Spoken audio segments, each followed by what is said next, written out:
পাচ্ছ মাংস রান্না হচ্ছে। তো প্রথম আলুটা আমাকে ভাজতে দিয়ে গেছে, আলুটা আমি ভাজতে এখন। আর আজকে মাংস রান্নাটা সবসময় গ্যাসেই করা হয়, তো আজকে আর গ্যাসে রান্না করা হচ্ছে না। আজকে যেহেতু আমি বাড়িতে আছি, তার জন্য আজকে মাংস রান্না যেহেতু করা হচ্ছে উনুনে, কাঠের জালে আজ খাসির মাংস কষা রান্না হবে, দেখাবো সম্পূর্ণটা ভিডিওর মাধ্যমে। অবশ্যই ভিডিওটা দেখবেন সবাই।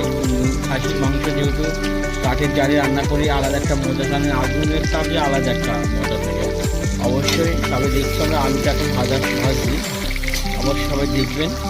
তাই কিন্তু মাংস রান্না করা হয় অর্থাৎ প্যাকেট গুঁড়ো মশলা দিয়ে, কিন্তু মাংস রান্না করার যে শিলিয়ে মশলা বেটে এই রান্নাটা আলাদা একটা স্বাদ, সেটা সবাই আমরা জানি। হয়তো এখন সময়ের ক্ষেত্রে কীভাবে সেটা করতে পারে না, বাট অনেকে বাড়িতে শিলও নেই, শিল বলতে পারি। এখন ইলেকট্রিক জগতে, উন্নতির জগতে মিক্সার প্রস্তুতির সময় ব্যবহার করি, তাই আর শিলের কথা আমরা ভুলে গেছি। কিন্তু পিছিয়ে আজ থেকে মিনিমাম 10 থেকে 15 বছর পিছিয়ে গেলে এই শিলটাকে কিন্তু আমার বাবা মারা বা আমাদের ঠাকুমারা তারা কিন্তু আপন করে নিয়েছিল। আমাদের উন্নতির জগতে শিল, আমরা সেটা ভুলে গেছি। কিন্তু কখনো শিলকে ভুলে গেলে তাহলে মাংসের স্বাদটা কিন্তু ভুলে যেতে হবে। বন্ধুরা তোমাদেরকে বলছিলাম যে আজকে উনুনে রান্নার রেসিপি দেখাচ্ছি, যে উনুনে কীভাবে মাংস রান্না করা যায়। আমরা দেখাচ্ছি, দেখুন প্রথম পেঁয়াজ দিয়ে দিল, তারপরে রসুন দেওয়া হয়ে গেছে আমাদের, রসুন দিয়ে দিতে হবে। দেখছো বন্ধুরা গ্রেভিটা কেমন করা হচ্ছে। রসুন দেওয়া হয়ে গেছে, টমেটো দেওয়া আছে, পেঁয়াজ দেওয়া আছে, তারপরে এখন অনেকটাই দেওয়া হবে। এটা কিন্তু কাঁচা লঙ্কা বাটা, আগে কিন্তু শুকনো লঙ্কা বাটা দেওয়া আছে, তারপরে দেওয়া হচ্ছে আদা বাটা,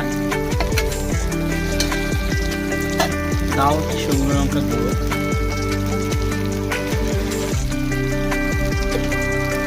দেওয়া হচ্ছে হলুদ গুঁড়ো, দিয়ে দেওয়া হচ্ছে কাশ্মীরি লঙ্কা গুঁড়ো। সুন্দর করে নিতে হবে।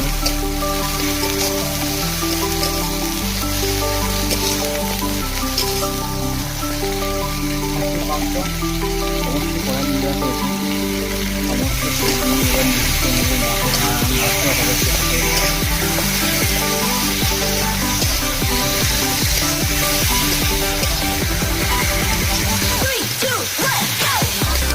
শেষমেশ আমরা মটন কষা করেই ফেললাম। আর মটন পরে থেকে লাগিয়ে রেখে দিয়েছি। এবার শুধু দুটো মিনিট পালা, এক হচ্ছে পরিবেশন আর এক